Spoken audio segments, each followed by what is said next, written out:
मित्रांनो, तुम्ही जर लॉ सीईटी 2027 साठी प्रिपरेशन करत असाल तर तुमच्यासाठी आम्ही भारतीय राज्यघटना या टॉपिक वरती एक कम्प्लीट लेक्चर सिरीज स्टार्ट केलेली आहे। विद्यार्थी मित्रांनो, हा अतिशय महत्त्वाचा विषय आहे। Legal aptitude and legal reasoning मधील बऱ्याच अशा विद्यार्थ्यांचे याचे बेसिक कन्सेप्ट क्लिअर नाही, तर यासाठीच आम्ही ही लेक्चर सिरीज स्टार्ट केली आहे। तुम्ही जर चॅनलवरती नवीन असाल तर चॅनलला सबस्क्राइब करा, जेणेकरून रेग्युलरली व्हिडिओ तुम्हाला मिळत राहतील। विद्यार्थी मित्रांनो, या सेक्शन मध्ये बघा, मूलभूत हक्क आणि त्यांचे अधिकार हे कोणत्या कलम अंतर्गत येतात, तर कलम 12 ते 35 याविषयी सविस्तर व्हिडिओ मी चॅनलवरती अपलोड केलेला आहे। तुम्ही आमच्या चॅनलवरती जायचं आहे आणि तिथून तुम्ही हा व्हिडिओ सविस्तरपणे बघू शकता।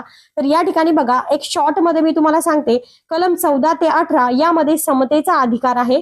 कलम 19 ते 22 यामध्ये स्वातंत्र्याचा अधिकार आहे। कलम 23 ते 24 हा शोषणाविरुद्धचा अधिकार आहे।